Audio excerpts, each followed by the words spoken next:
Welcome everyone to our webinar this afternoon, or wherever you happen to be. It's afternoon in the Midwest in the U.S. I'm Kathy Hellenberger, and I am co-leader of the PASS Women in Technology virtual chapter. Ree Irish is my other co-leader, and she often does the webinars. That's kind of how we've divided the work up, but since we have quite a few this month, we've decided to divide them up. Our PASS Women in Technology chapter is all about supporting each other, about teaching each other what we have learned, lifting each other up, making us better technologists and better people. SentryOne is our sponsor.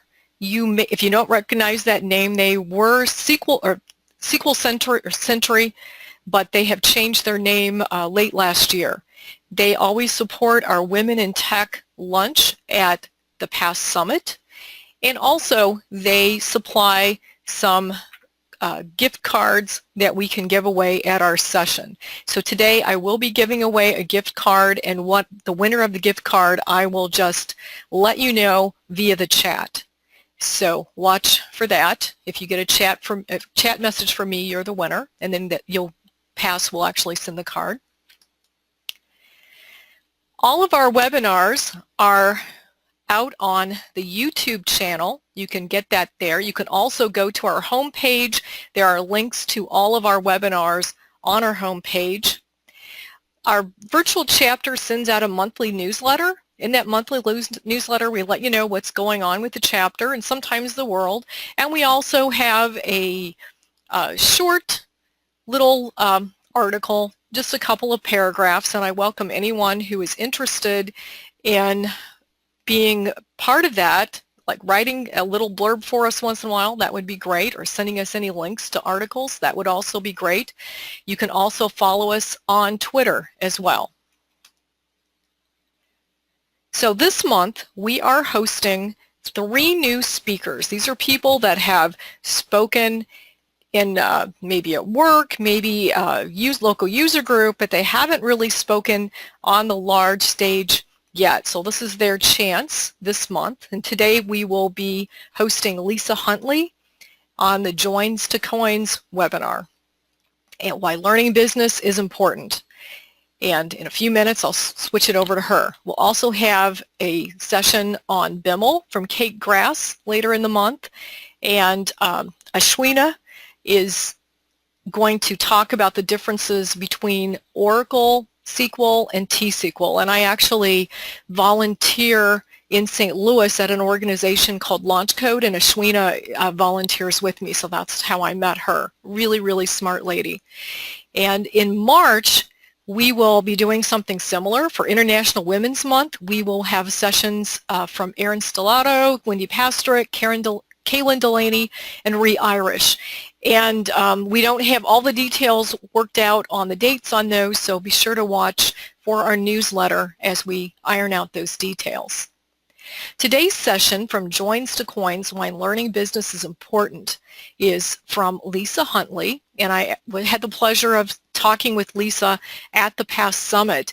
And she's going to talk today about the reasons that you really need to understand your business. You can just go to work, you can just take orders, do what you need to do, and you'll get by. But she has found that it really makes sense to learn more about the business, because sometimes you're going to have ideas and things done before management even understands they need it.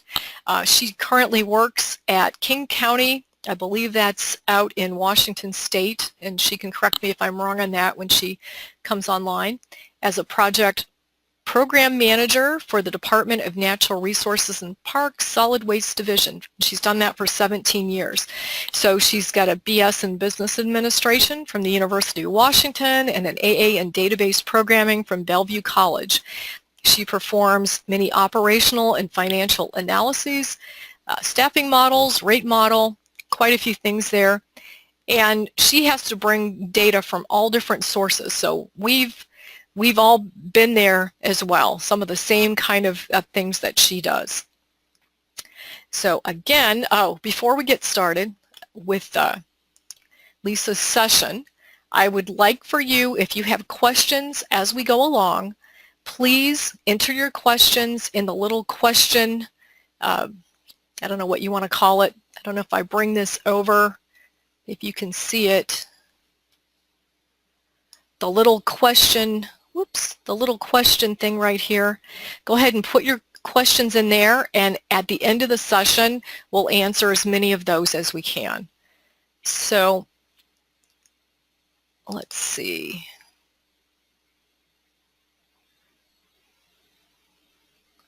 What I'm going to do then is switch over to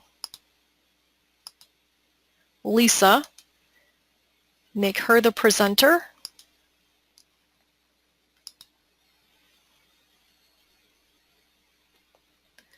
And Lisa, are you there? Oh, I probably have her muted. That's not going to be helpful. Okay, Lisa. There we go. Hi. All right. Can everyone hear me? Yeah. I can hear you. I can hear you. So I'm going to mute myself and just signal to me when you're ready and when we're ready for questions. I'm ready. All right. Thank you. Okay.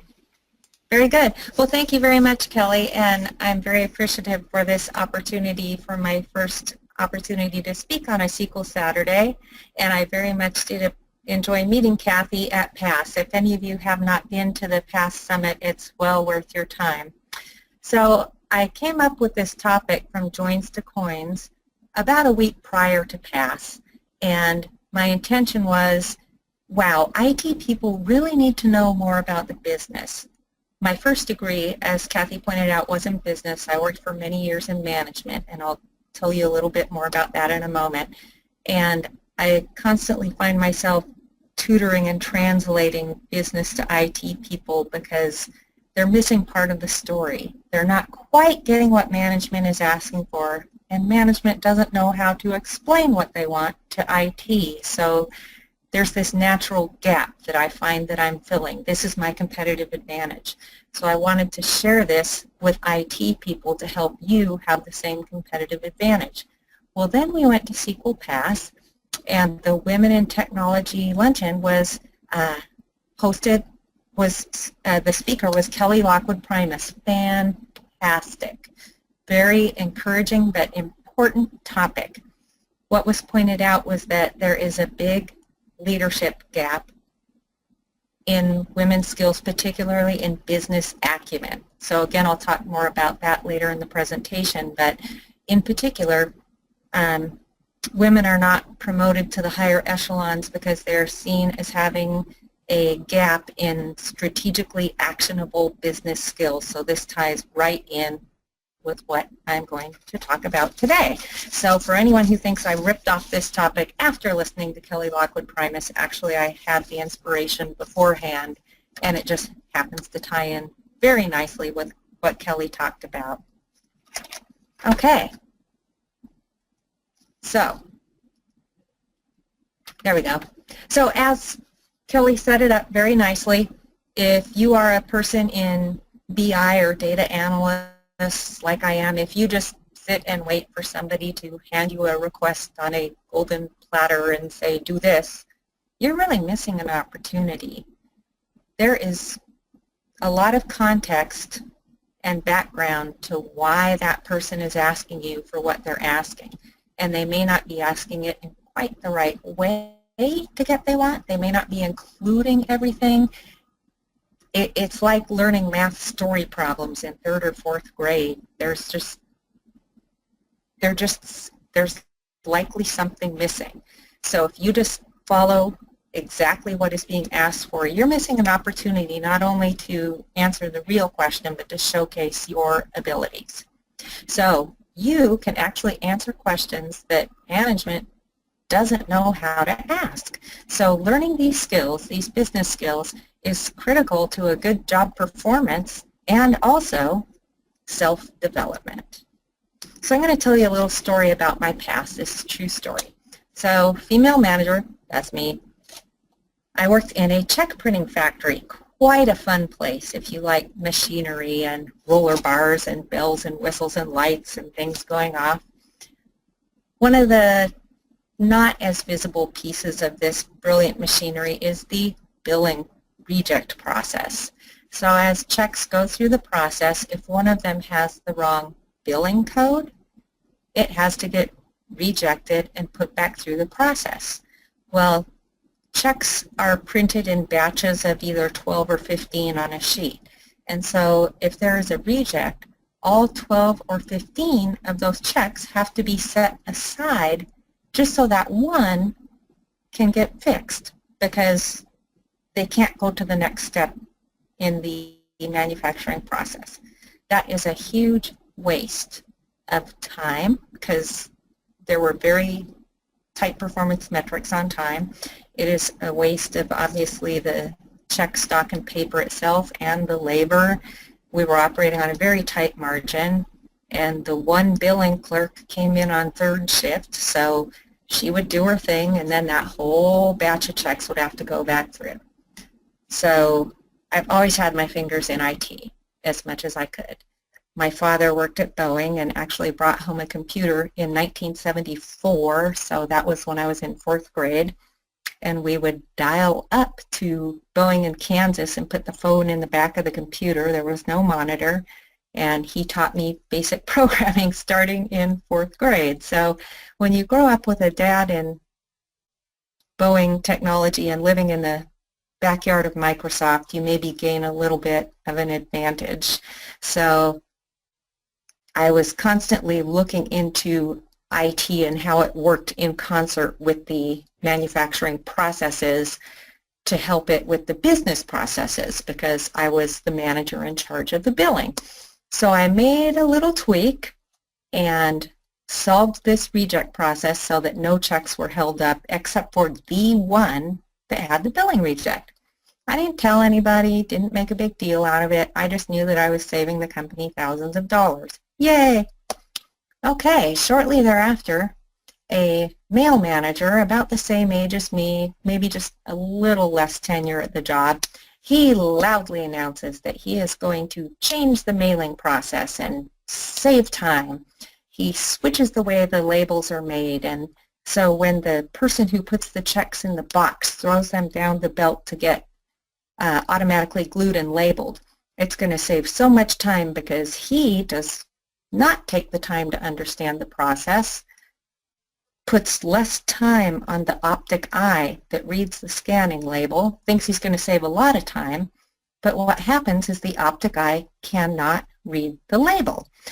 So the result is something like this, and the link doesn't quite work going just through, so I understand that you may not be able to hear this. Most of you have probably seen this scene before. So it's a good old classic I Love Lucy episode. So in this case, the chocolates are going to come flying off at a much faster rate than Lucy and Ethel can process them. What happened when the male manager changed the optic eye, thinking he would speed up production, it didn't have enough time to properly scan the check label. And so each check, instead of going into the correct bag for its zip code, flew off the end of the conveyor belt like some sort of fountain of check boxes onto the floor, with the poor college intern running around trying to grab the checks. It was pretty funny, except for that we didn't want to waste overtime labor picking them up, so all of the managers ended up picking up the checks and manually sorting them that night. What happened? The male manager actually got praised for having tried to make a change, and it was seen as a good thing that he tried to take a positive step in the process, even though it ended up causing extra overtime and a problem, and we had to undo his change within one day. Women likely are not risk takers in that way. Women aren't just prone to go pushing buttons and seeing what happens and then going, oops, laughing about it and saying, getting a pat on the back saying, good job, you tried. And yet that is what happened to this man. Whereas in my case, I studiously learned about every single step in the process, did the right thing, saved thousands of dollars, and nobody said a word. So this is where we need to bring our skills up so that we do understand the process and make the right changes, but also so that we get seen by those above us and so that it is understood that we do have the business acumen and that we do make the promotions.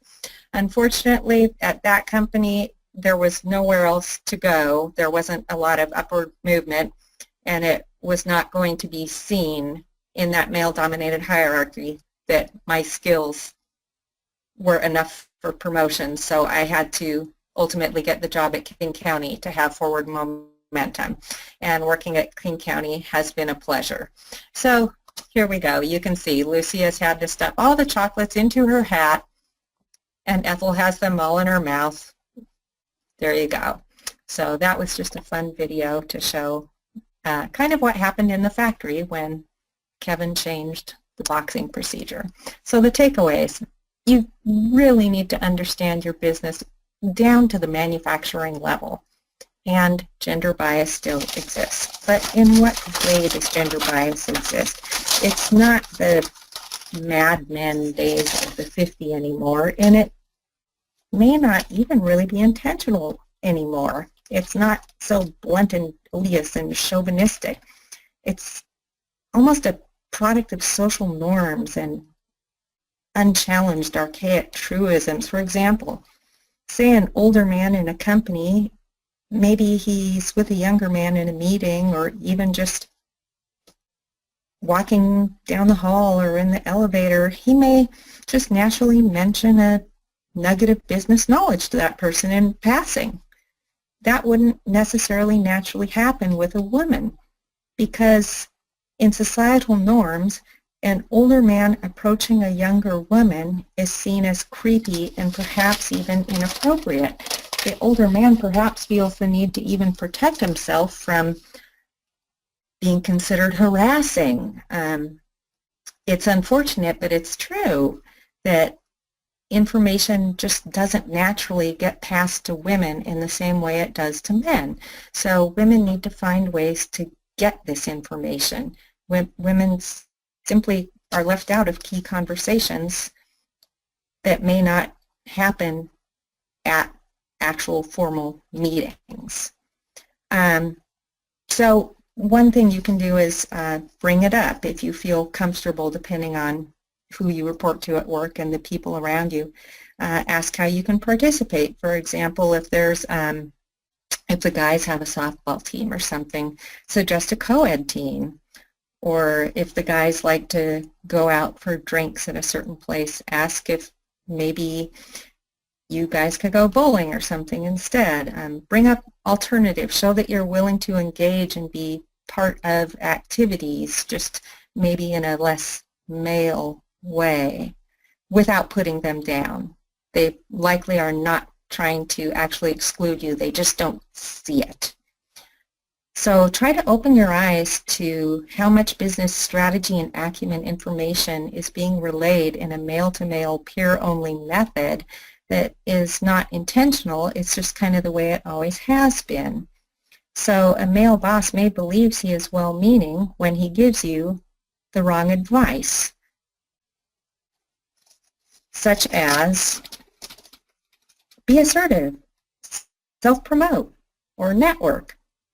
That's, all well and good in itself, but it does not address the gap. And here's what this slide is. This is what Kelly Lockwood Primus talked about at PASS, and this is based on research that her company, Leading Women, did, her and Susan's company. It's called the Missing 33%, and the link is here.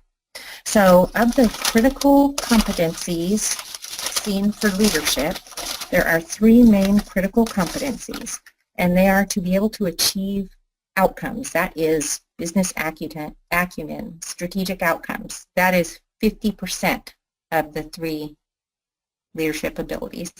The second is to use the greatness in you. That's 26%. And the third is engage the greatness in others. That's 24%. By bosses, women are seen as pretty good at engaging the greatness in others. By bosses, men and women are seen as about equal at engaging the greatness in you.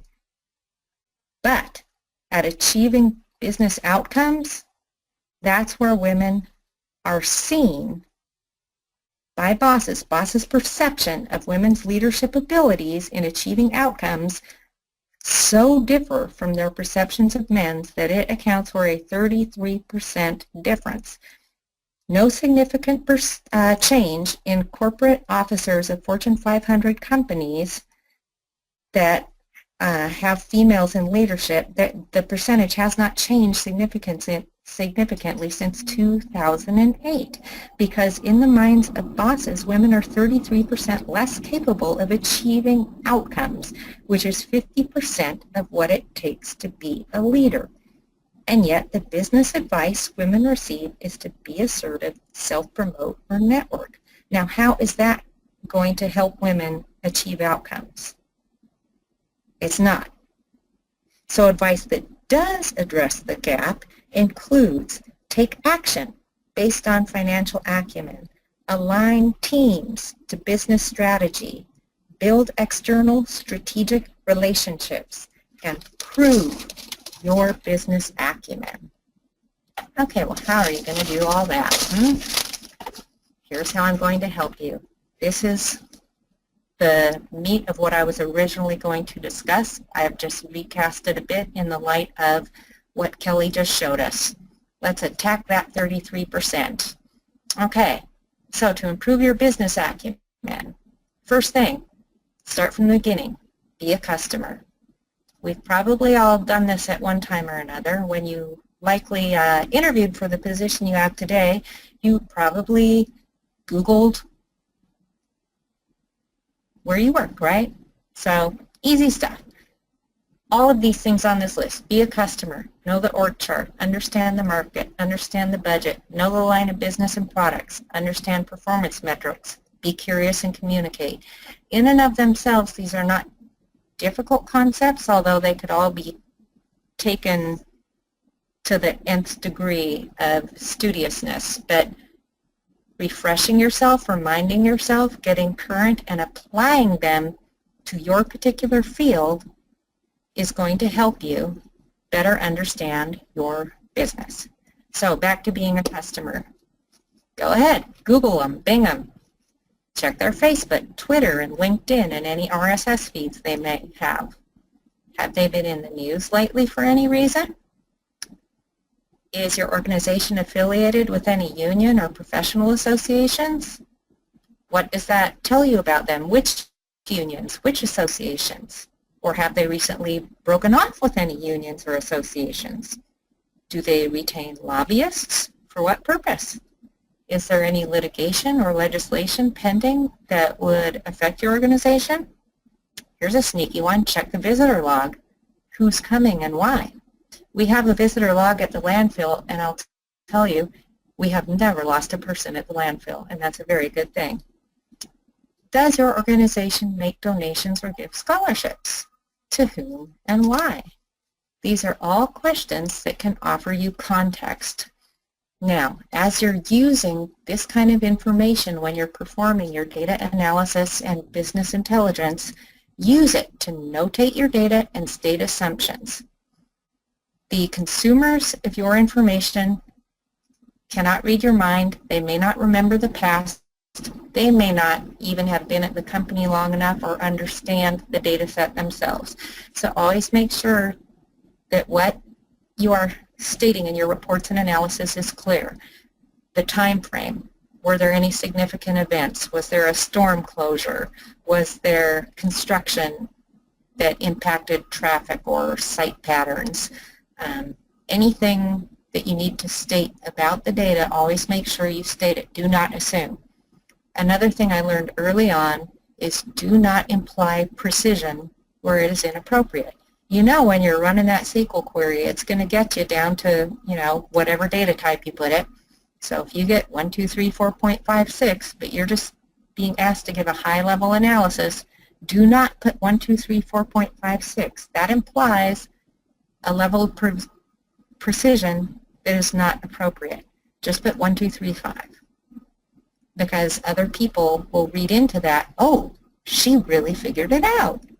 when really you did not figure it out. You just took whatever the SQL data type gave you. So do not imply precision unless you really know you have precision.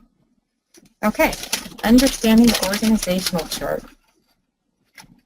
There are many different kinds of organizational charts, and the choices that an organization makes gives you actually valuable information.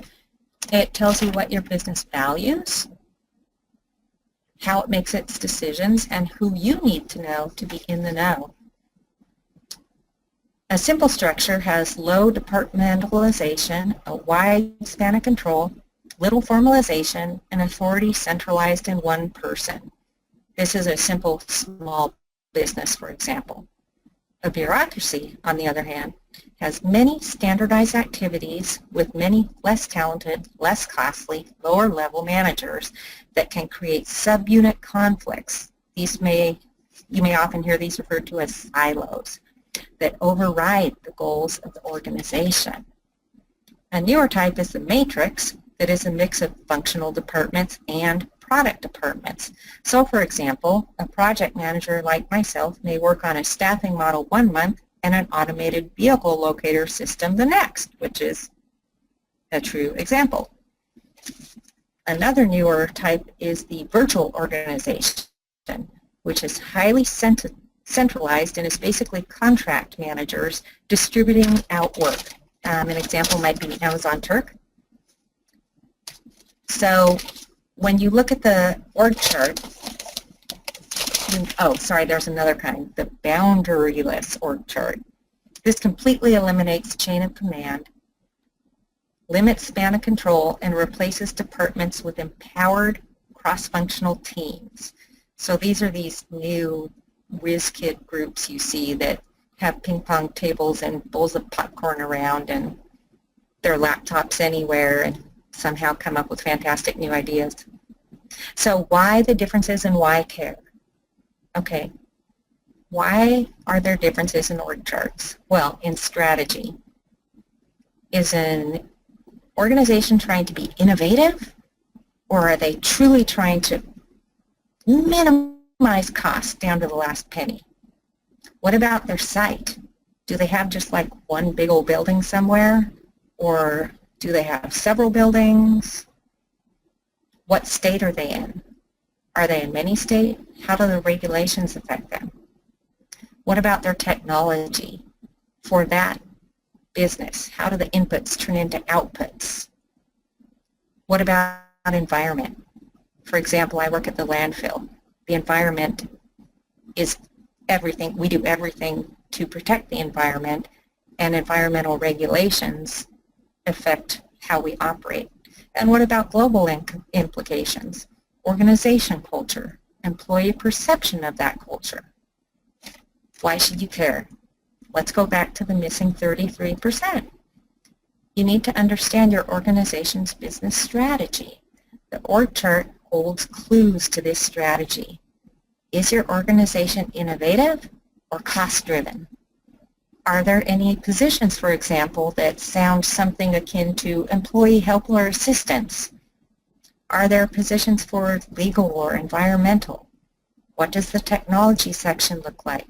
Are many tasks and products outsourced, or do actual employees perform the work? These clues tell you how your business functions, what it values, and how it makes decisions. This is more telling than those words on the page called mission and vision statement. Okay, knowing the market. This is the heart of business acumen. This is a lot of what you learn in business school. So, who are your competitors? This can be an easy question for some organizations and a harder question for others. For example, going back to where I work, the landfill. Where garbage goes is based on the UTC. Basically, regulatory groups decide by legislative boundary where garbage goes. So I have competition per se, but garbage goes where the regulators say it goes. So I can't really respond to competition. I can't try to take their garbage. That's illegal. So depending on your market, your product, your business, it will be different who your competitors are and the nature of those competitors. What is the size of the market? Locally, nationally, globally, in dollars, in units. Now when I say market, just to make sure people are aware, I'm referring specifically to market share. So that is a company's sales measured as a percent of an industry's total revenues over a fiscal period. So this gives you an idea of the size of a company relative to its industry. So what is your market share and what is its trend? Why is it trending? How does the economy in general, the local economy in specific, and any changes in law or regulations impact your market share? What is your business's competitive advantage? How is that advantage marketed and advertised? And how do competitors respond? What changes will technology bring to your business? And is your business ready for the future? So will technological changes bring automation and lost jobs? Or will they bring, more cloud computing or more telecommuting or more of a virtual presence?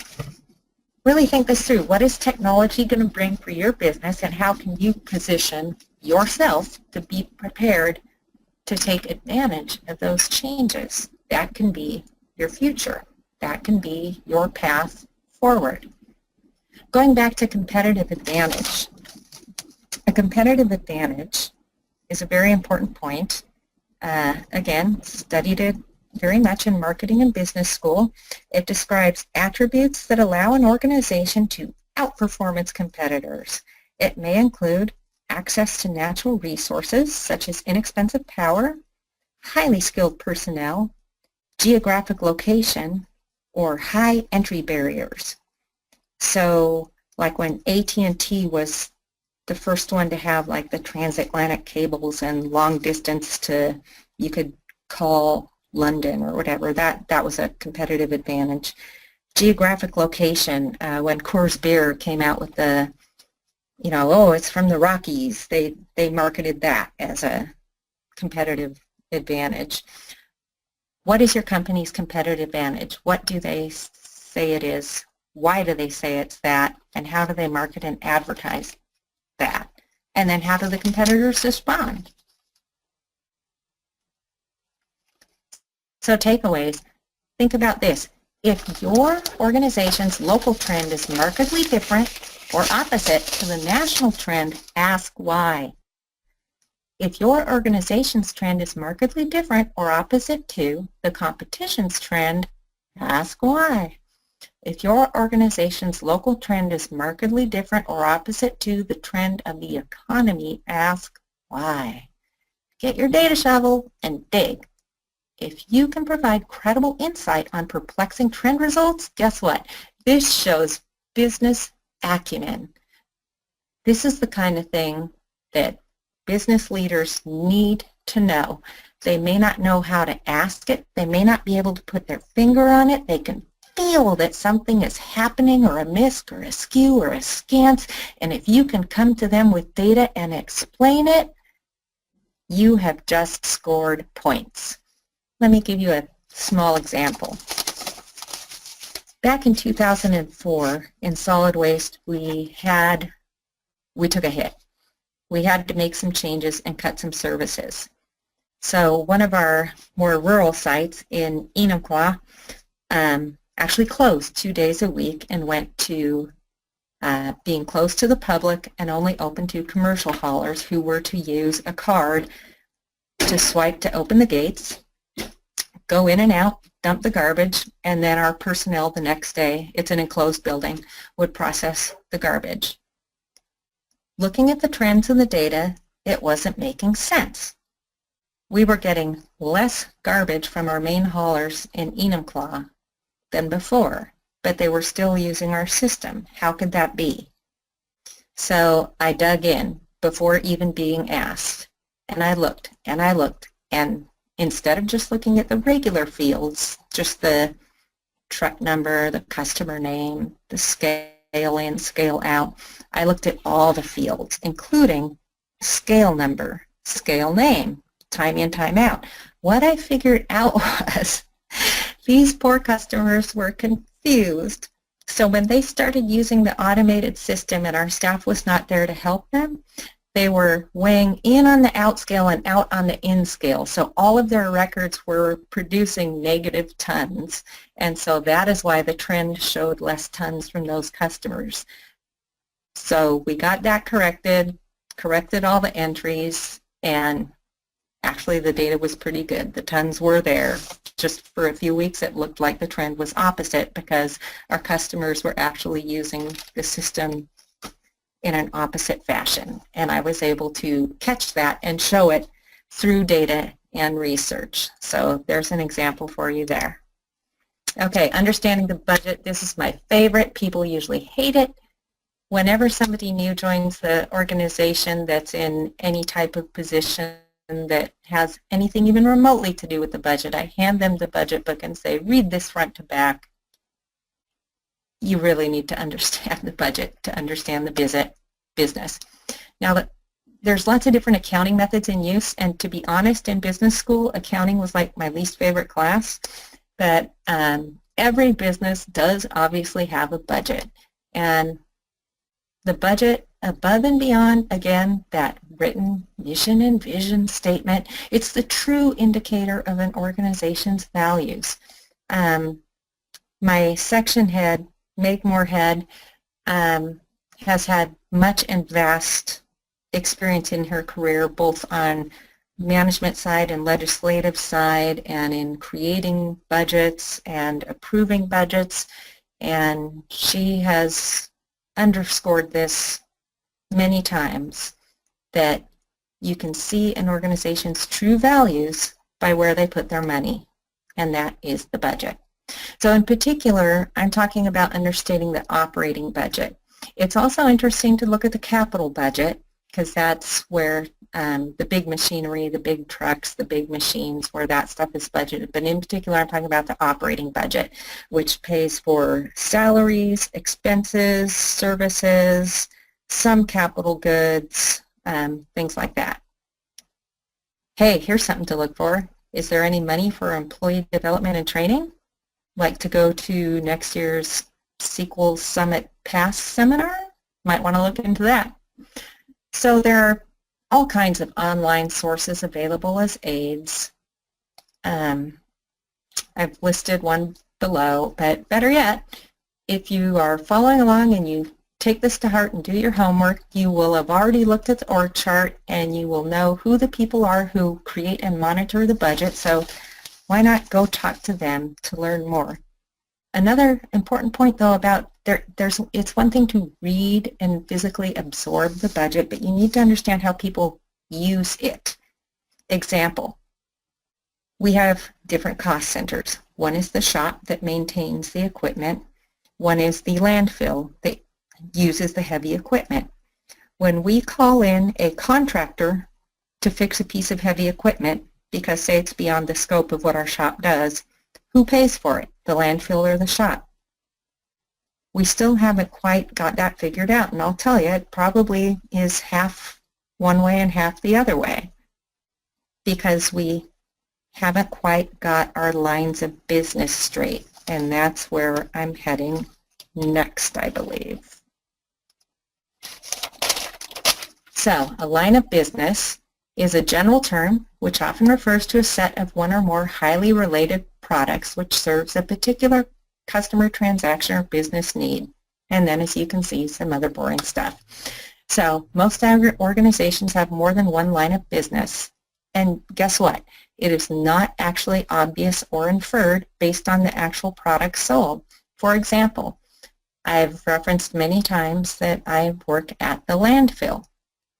So you'd think our main line of business is garbage, landfilling, correct? Actually, our top two line of business is recycling. We have a recycling goal in place of increasing recycling from the low 50% right now to 70%. We have two lines of business that are competing. We are pushing very hard through regulation, through working with consumers, through working with businesses in the Take It Back network, through working at our own transfer stations to create opportunities for people to set things aside in proper recycling bins, like even the plastic things you get from dry cleaning, to styrofoam, to bicycle parts, to needles, to scrap metal. We recycle anything we can rather than put it in the waste stream. We don't get much money for that. Most of our budget, like 98% of our budget, comes from the money people pay for garbage. So we have these two competing lines of business. So it's not always obvious. You might have to do some digging to find out all of your lines of business. And then, just like I told you previously in the budget example, we have the blurred line between the line of business that is shop maintenance and landfill operations and how those are reflected in the budget. So if you're an IT person and you're writing reports and giving information to management, realize that data sets are by no means golden. And by understanding the business and how the business operates and where there may be flaws or gray areas in the business can help you then notate the data and provide assumptions that will help the business better understand the reports that you are giving them. They may not realize that, oh, well, I always thought that contracted maintenance all went through the shop. Well, no, sometimes it's charged to landfill operations too. Management doesn't always know the details of its own business. They can't, the higher-ups can't very well run the business if they're also processing every single invoice, right? So take it upon yourself to learn the details of the business so that you can truly understand the data that you are asked to be reporting about. That way you can make it the most useful data when you present it to management. And that comes to the most fun part. Oh, but I have something to show you first. Sorry, we'll get fun in just a moment. So SIPOC, this is just a tool, and I've got the link at the bottom for helping you define line of business since it can be gray, and it stands for suppliers, inputs, processes, outputs, and customers. And it's just basically a chart with one column for each letter: the supplier, the input, the process, the outcome, the customer. And it's usually easiest to start with output. Okay, you get this thing. Okay, where did it come from? Who uses it? It helps you fill out the columns, and then that kind of helps you define or start to put boundaries around, okay, what really is a line of business or a product. And if you take it a little bit further using Lean and Six Sigma tools, it can also help you to improve processes. So I put a link here at the bottom, and this is dabbling into the world of Lean. I'm also a Lean certified trainer, so I won't go too far in that direction or we'll be here all day. But just know that this is a tool that can be used for many things, one of which is to help you understand and define a line of business. Okay, now the fun part. Now that you've got all of this business acumen in place and you have access to all the data and the business intelligence tools and you put it all together, you can make performance metrics. Now, management will usually ask you for the basic ones. A typical organization will start by grabbing hold of whatever their industry standard benchmark is and attempt to measure it.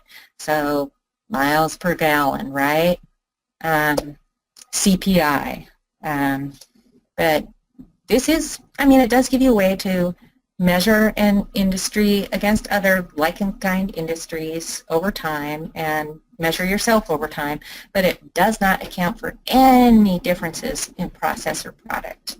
It's also after the fact, so it gives no clue as to where to look for improvements. So another step after looking at the whole industry would be to look at, same thing, but line of business industry standard benchmarks. but these suffer the same problems. They are still after the fact and do not identify exact areas of improvement. So what we're looking at is leading versus lagging indicators. Lagging indicators, which we were just talking about, are typically output-oriented. They're easy to measure, but hard to improve or influence. Leading indicators are typically input-oriented. They're hard to measure, but they're easy to influence. You want to get to leading indicators. You want to share with your business how to find a leading indicator and how to measure it to improve a process. So how can you do that?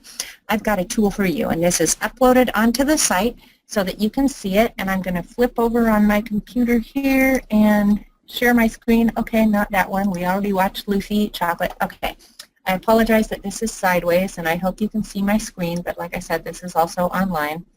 So this is called an A3 form, and it is, again, a lean form. There are many versions online, but this is the version I prefer. There's also an A7 version, which is much more intense. But I'm going to walk through this, turning our head sideways with an example. So first is you choose something to measure. What is the gap? I'm going to say cost per ton. I work in garbage, cost per ton. So what's the gap? So say my cost per ton is now 50, and I want it to be $40. $50 per ton, and my goal is $40 per ton. Now there's a whole world of science behind how we measure that and how we get a goal, but say that's what it is. So my gap is 10 bucks. Okay, now I'm not sure I can figure out how to scroll this thing without blowing up the presentation. There we go. So what causes are preventing us from meeting our target?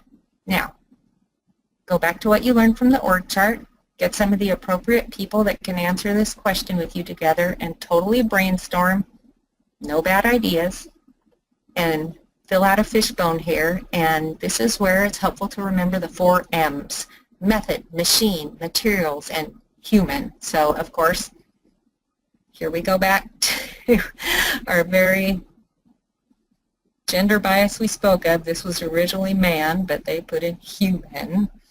But it does make it easy to remember the 4 M's.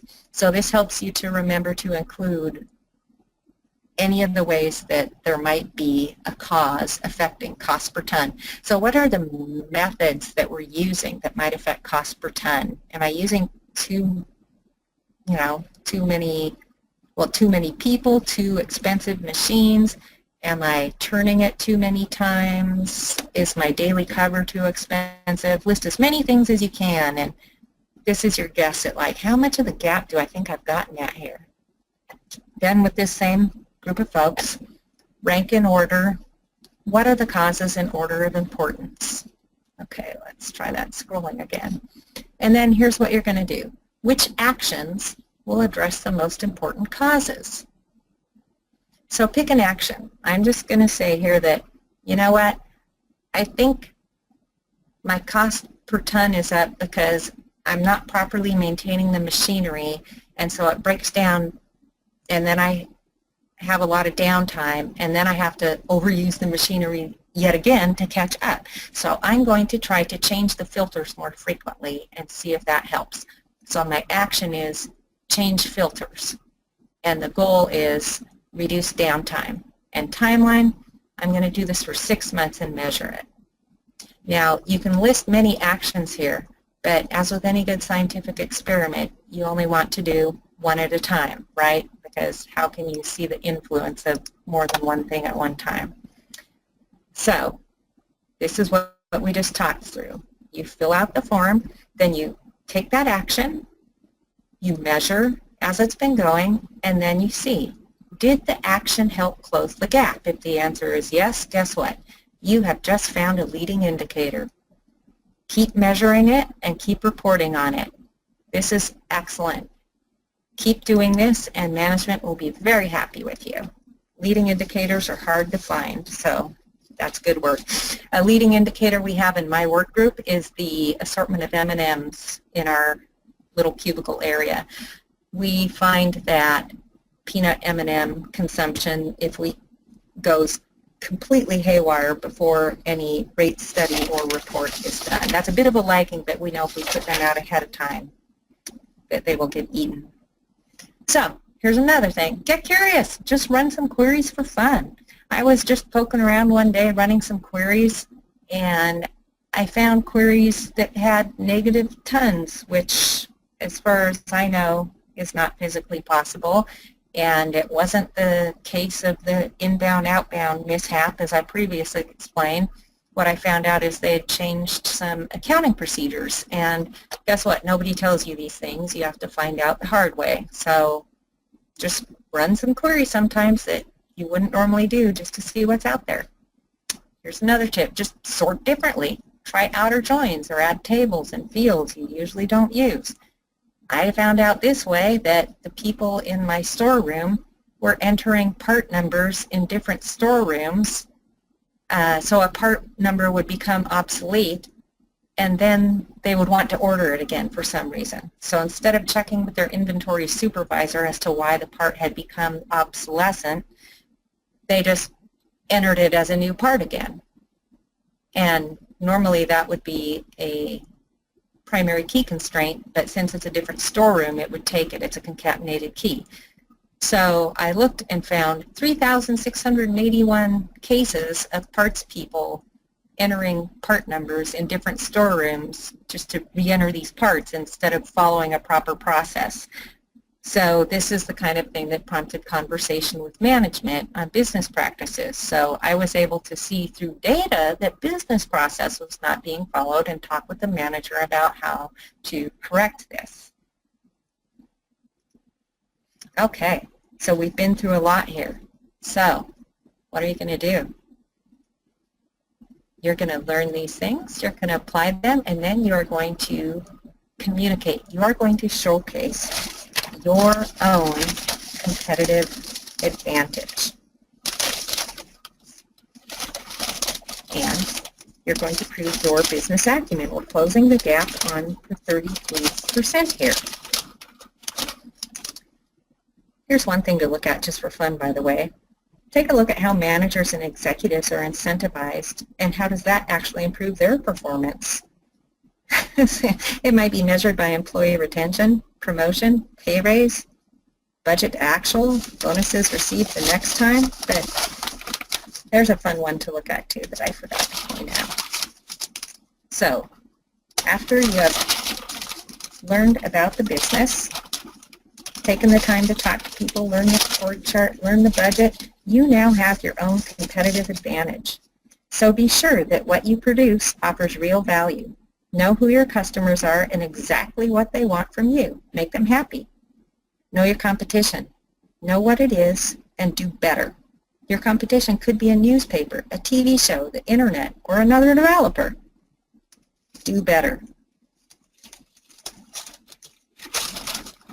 You need to show that through your work product, through your attitude, through even your workspace and your appearance, that you are the superior go-to person. And for a final boost there, Kelly Lockwood Primus offered that I should include or can include this TED Talk by founder and I believe founder and leader of founder of Leading Women. And it's a talk on career advice you probably didn't get. So I hope you'll take the opportunity to listen to that link. Okay, so I see I'm being dinged, so I must have just hit time. So Kathy, was that you? I did not do anything, but maybe it just automatically does it. Thank you so much, Lisa. Right now, I don't see any questions. And what I'm going to do is I'm going to make myself the presenter, and I'm going to share one more screen, one more slide. I don't know if I did it or not. I see it. Okay. Yes. So somehow the slide talking about upcoming SQL Saturdays ended up, for some reason, being hidden when I went through the deck, so I didn't show it. So we've got on our website, the WIT .sequelpass.org. We keep track of women speakers at SQL Saturdays all around the world, exactly. So be sure to take a look at that as well. If there are not any questions, this is your chance. If you have a question, be sure to type it in. So I don't see any at all. I'll wait about another couple seconds. But Lisa, that was a lot of really interesting information. For some of us like me, some of the business things kind of went over my head, but I think your message really got across that you can't just sit there in your little cubicle and just do what you're told. You've got to take the initiative. Yes. And you gave us several ways that we can improve our value. That's really what it's about. Yes. Improve our value in the company, but also to make sure that the people up the chain, up that chart, see that we're doing it. Absolutely. Because if they don't know that you're doing it, that you're making that difference, you're not going to get rewarded for it. You're not going to get the promotion. You're not going to get the big raise. So I think you had some really, really good advice. And thank you so much. And thanks to all the people that joined us today. And we'll be back in next week. We've got a couple more of the new year, new speaker talks. So please join us for those as well. So I'm going to go ahead and close the meeting out. And thank you so much. So goodbye, everybody. Bye. Thank you, Kathy.